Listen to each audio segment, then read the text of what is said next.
So my name is Ed Stone. I'm with the ASK Club, that's Active Seniors on the Key. And we know that many of our friends and relatives and loved ones have been affected by Alzheimer's. And what are we going to do? So that's what we're here for tonight, to hear what is going on in this world. We're going to bring some people from the very, very high world of science and research to people who are actually day in and day out helping people with, and their families with Alzheimer's. So the first thing that we're going to do is show a brief video that you'll see on either side of the room on what is Alzheimer's. Alzheimer's disease.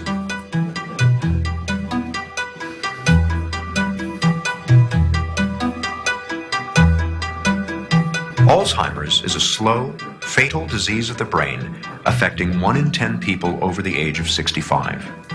No one is immune. The disease comes on gradually as 2 abnormal protein fragments called plaques and tangles accumulate in the brain and kill brain cells. They start here in the hippocampus, the part of the brain where memories are first formed. Over many years' time, the plaques and tangles slowly destroy the hippocampus, and it becomes harder and harder to form new memories. Simple recollections from a few hours or days ago that the rest of us might take for granted are just not there. After that, more plaques and tangles spread into different regions of the brain, killing cells and compromising function wherever they go. This spreading around is what causes the different stages of Alzheimer's. From the hippocampus, the disease spreads here to the region of the brain where language is processed. When that happens, it gets tougher and tougher to find the right word. Next, the disease creeps toward the front of the brain, where logical thought takes place. Very gradually, a person begins to lose the ability to solve problems, grasp concepts, and make plans. Next, the plaques and tangles invade the part of the brain where emotions are regulated. When this happens, the patient gradually loses control over moods and feelings. After that, the disease moves to where the brain makes sense of things it sees, hears, and smells. In this stage, Alzheimer's wreaks havoc on a person's senses and can spark hallucinations. Eventually, the plaques and tangles erase a person's oldest and most precious memories, which are stored here in the back of the brain. Near the end, the disease compromises a person's balance and coordination, and in the very last stage, it destroys the part of the brain that regulates breathing and the heart. The progression from mild forgetting to death is slow and steady, and takes place over an average of 8 to 10 years. It is relentless and, for now, incurable. Helping your family, friends, and neighbors to better understand Alzheimer's will reduce stigma, improve care, and even help the fight for a cure. Thanks for helping to do your part. Learn more at www.aboutalz.org.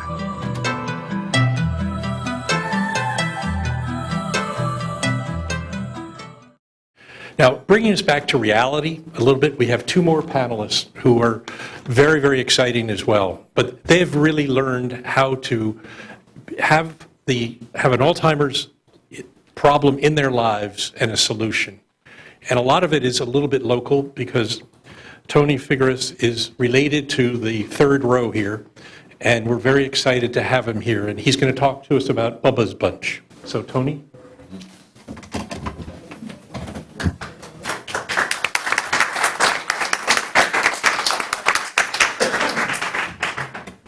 Thank you, Ed, and thank you for all coming out here to learn about the subject that is very dear to me. I will approach, I could talk about Alzheimer's about many different aspects, but I'm trying to limit myself just to the caregiving part of Alzheimer's. I'm sure you all are very familiar with the life-changing experiences in life. They come in two different flavors. They come voluntary and involuntary. The voluntary sometimes are good. Sometimes it's when you make a decision to change your life and, get married, open a business, whatever. Those are good life-changing experiences. But some other times there are some life-changing experiences that come against our will. An accident, a chronic disease, an act of God. And those are always caught us by surprise, totally unprepared. Definitely, they are never welcome.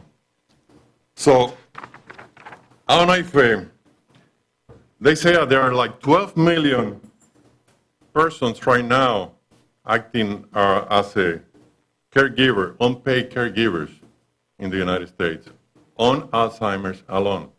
There are a number of other caregivers trying for many other different diseases. Some of those diseases are short time, some of them are for long time. When we talk about the Alzheimer's, we're not talking about a sprint race, we're talking about a marathon. And you never know how long it's going to how long it's going to be.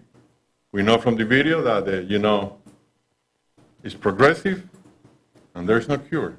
It's relentless, there's nothing you can do. So the open question to you all is, when a crisis strikes at home, are you ready to become a caregiver? Or in another way, when you start losing your functions, so you can start doing what you used to do, like dressing, eating, feeding yourself, this and the other, who is going to take care of you? So those are things that sometimes we don't question ourselves.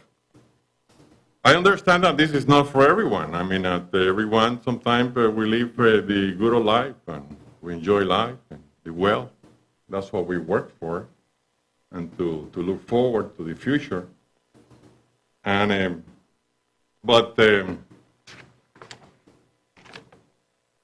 on the other hand, I'm sure that there are many people that they're familiar with what I'm talking about. For one reason or another, we had one of those involuntary life-changing experiences, and we have to become caregiving. It all depends on, what time do you have to become a caregiver. Age is very important. I know I met a girl, 16, she had to quit school to take care of her grandmother, 85. And she did that for 6 years until she died, and she was able to go back to school.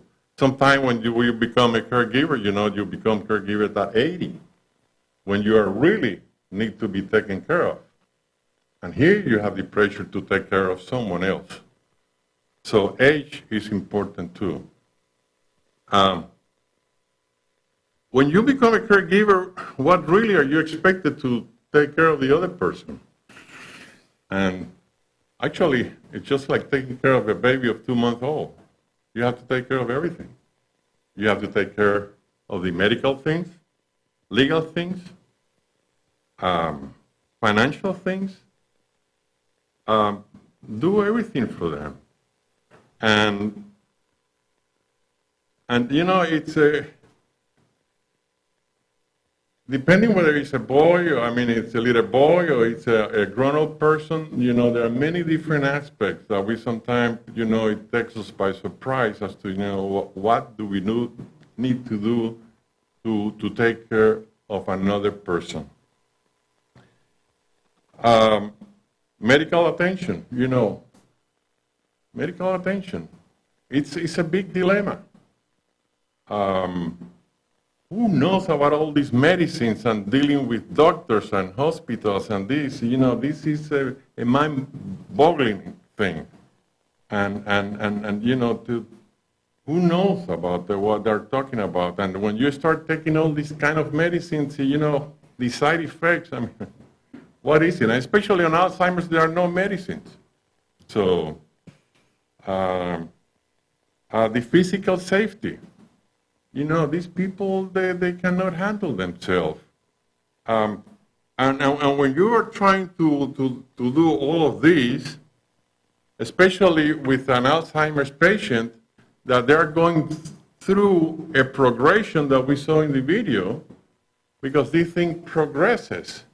So they're going through a paranoia, they're going through hallucination, they're going through aggressiveness, they're going through many different stages, and how do you deal with them? You know, you're trying to do a good job, but you know, this is mind-boggling what you're trying to do. Facing the challenge 24/7, I tell you, it's a big task. Well, it's such a big task that it starts affecting you physically and mentally, because you are not prepared how to do this, and you don't know what to do to take care of this person. That's why sometimes one of the things that they tell you about becoming a caregiver is that you first have to take care of yourself. That's exactly what they remind you at the airplane when there is anything to happen. Put your oxygen first before you attempt to help anyone else. So you have to remember about yourself to become a caregiver. Statistically, 60% of all caregivers die before the sick person. 60% of all the caregivers die before the sick person. So, you know, sometimes being sick, I mean, they're well taken care of, especially an Alzheimer's patient. You know, I can talk about my wife. She has a better blood profile than I do. I mean, physically she's fine. But mentally, you know, she's a 2-month baby. I mean, she hasn't talked for 6 years. I mean, you know, in order to move her from a chair to a chair, we have to use a Hoyer lift to move her. Feed her, it's a task of 5 hours a day. And, you know, so they are well taken care of. But who takes care of the caregiver? There are 4 elements that a caregiver needs to have very present, and one of them is time. The time is 24/7, 365 days a week. Just like if you had a 2-month-old baby with a fever at home, you know. I mean, you're always worrying about that person, and how do you take care of that person? So time, you have to get in your mind that this is not, you know, a little while. This is not an inconvenience. This is not a little while. You know, this is just time. Time in capital letters. So time, you have to prepare to give in your time. Acceptance. How many people don't want to accept it, you know? Why is this happening to me? Is this a punishment? Is this? But there are so many people that they don't want to accept it. You know, and there are a number of different people that react differently and not accepting this situation. Patience. I mean, patience, you always kneel down and say, God, give me patience, but give it to me right now. I need it right now, you know. And in trying to deal with patience, the best advice is trying to separate the disease from the person. Because really what is challenging you is the disease, it's not the person. I mean, and the moment you start looking at it that way, you know, I mean, that poor soil, you know, it's not her, it's not him. You know, it's the damn disease. That, you know, there's no way to get rid of that disease. So you need to separate one from the other. And also you have to educate yourself. And this is never ending. When you think you know everything, something happens that it sets you back to no end. I have been here 13 years, and you know they call me an expert. Little did I know last week when she started having a hiccup. Hiccup. Every 8 seconds, a hiccup. How do you get rid of a hiccup? How do you get rid of a hiccup? I mean, you can do it. You do that stupid thing with the water. You do this. You blow your nose and this and the other. But passively, how do you get rid of the hiccup? Well, not even the whole line of Alzheimer's disease could tell me how to get rid of the hiccup. I try everyone, and they say, well, call your neurologist. So I did that. So the neurologist says, what is the doctor going to say? Take 2 pills. You know what? I'm going to call CVS, take 2 pills and this and the other. Give the first pill, immediately. Give it 30 minutes. If it doesn't work, give it the second. And if it doesn't work in 30 minutes, you know what? Call me and take her to ER. We are going to put a shot in her throat. So how do you take care of a hip? Little things like this. How do you handle this? How you handle the other? Education. You need to educate yourself. And constantly you are learning. You are never become an expert, believe me. So the 2 biggest things for the caregiver is fear and lack of knowledge. So what is my short version of my long story as a caregiver? My life-changing experience did not happen with the dreaded 3 a.m. p.m. Having an accident. It came when gradually my wife was diagnosed with Alzheimer's at age 55, 2005. She had started 2 years before having little symptoms. She was an instructional staffer at Miami-Dade Public School System. She had 51 schools in charge of her, over 2,000 teachers. And she was handling that job perfectly for 7 years. All of a sudden, she started having problems. She will confuse when you call her, then she thought it was Maria from Hialeah, it was not Louis from Miami Beach, or the other guy. She was confusing this with the other. And she was so afraid to go to work because she knew that the moment she would walk into the office, she was going to mess it up. And she said, what's happening to me? This was at 53. So, starting to go to different doctors at 53, Alzheimer's is not even in the book. So it's a hormonal, it's a lot of stress, it's thyroid, it's this, it's the other. 2 years doing exercise, until everything has been eliminated and the only thing on the table was Alzheimer's. So when they said that she had Alzheimer's, I said, what the heck is Alzheimer's? I wish I had seen this movie 13 years ago. I had no clue. I thought it was forgetting your keys. I said, that's not bad. From all the diseases, I take it. If she forgets the keys, I find the key. Little did I know Alzheimer's was what I know it is now. I had what I didn't know, and probably, I don't know if you know, that what we call Alzheimer's is the symptoms. But we have been sick for 10, 15 years before. So the symptoms, when they appear, we all can have Alzheimer's. I can have Alzheimer's, but I'm not showing the symptoms. But when I start showing the symptoms, then they will find out that for the last 10, 15 years, I had what is called the Alzheimer's disease. It's so different than any other diseases, like heart failure and this and the other. You can check your cholesterol. You can go to your doctor. You can get a little blood. Oh, your cholesterol is high. Take a pill. Take a diet. Do exercise. You're fine. It's not like cancer.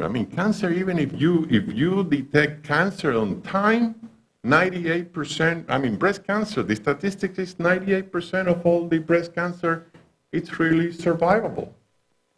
There are 40 million cancer survivors. There is not one Alzheimer's survivor.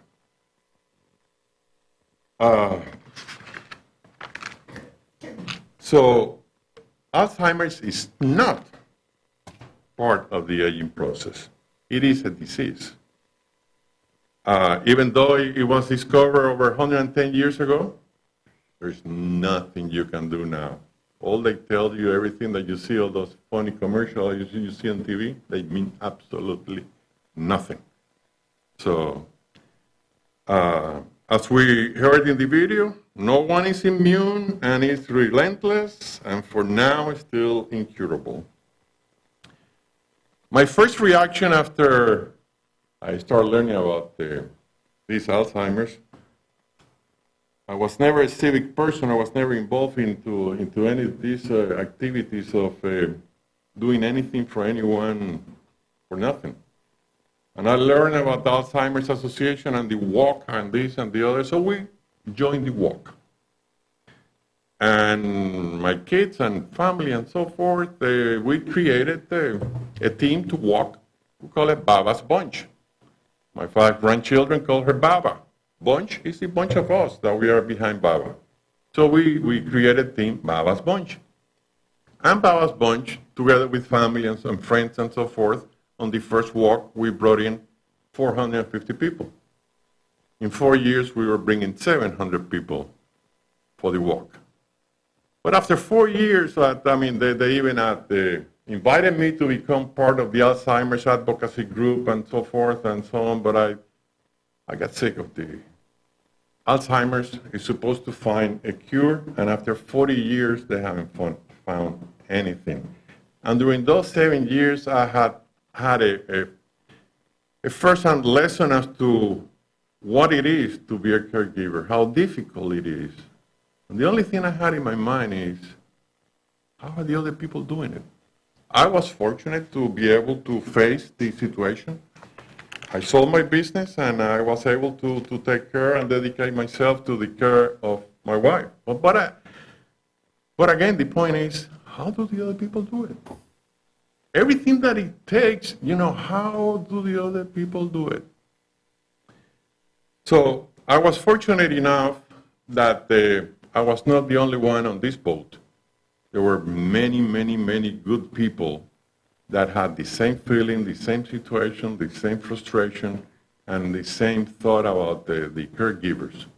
And knowing that sometime in this, the person that suffers the most is the caregiver.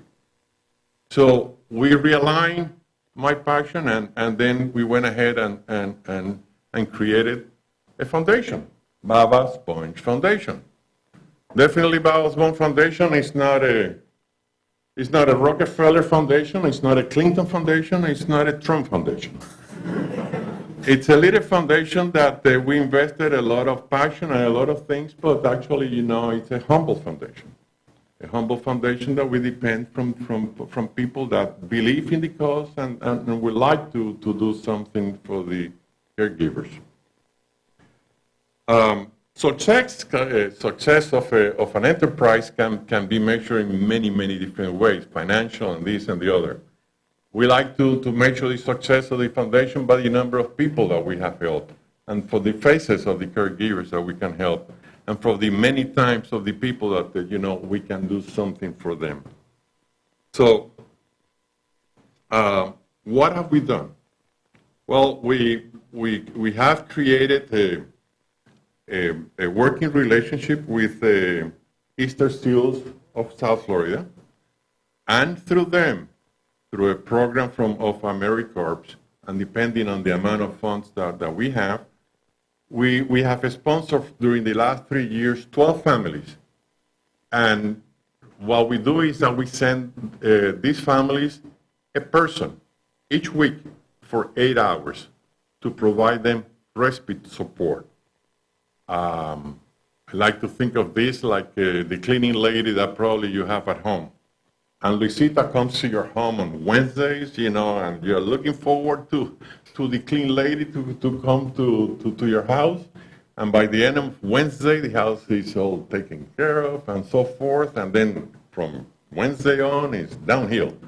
But anyway, the point is that we send this one person to this family 1 day a week for 8 hours to help them, give them some free time, and so forth. So we think that is a welcome relief to this 12th person.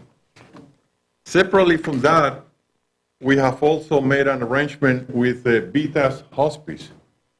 And through Vitas, we have set up 10 regularly scheduled support groups in town. And for the last 30 months, we have been holding, now we have held, 300 support groups?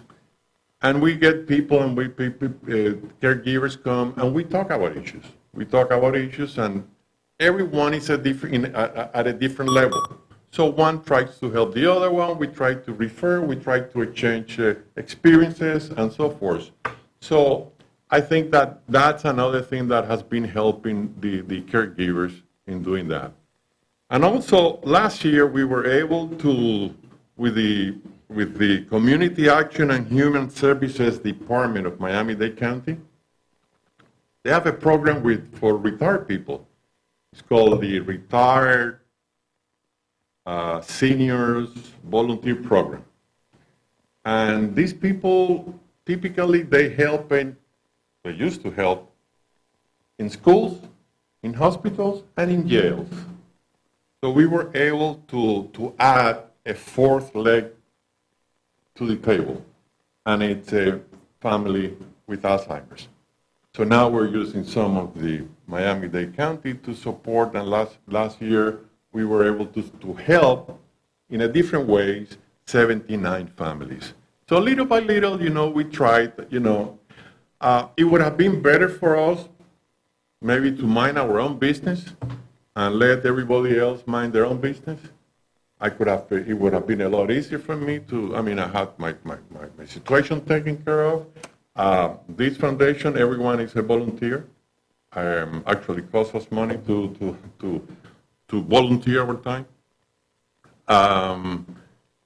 So all the funds go straight to help these caregivers. So anyway, I could go on and so on, but I hope that I have given you a little flavor as to Alzheimer's and caregiving, and especially who we are, what we do, and especially why we do it at the foundation. So thank you for your attention.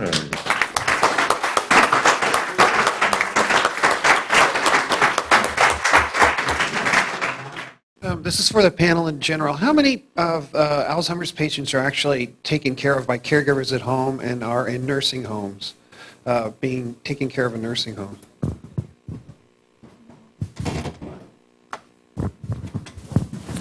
I don't have that figure, but the number, to estimate the number of Alzheimer's, it's even very difficult to estimate, because there are many people with dementia that they have never been diagnosed.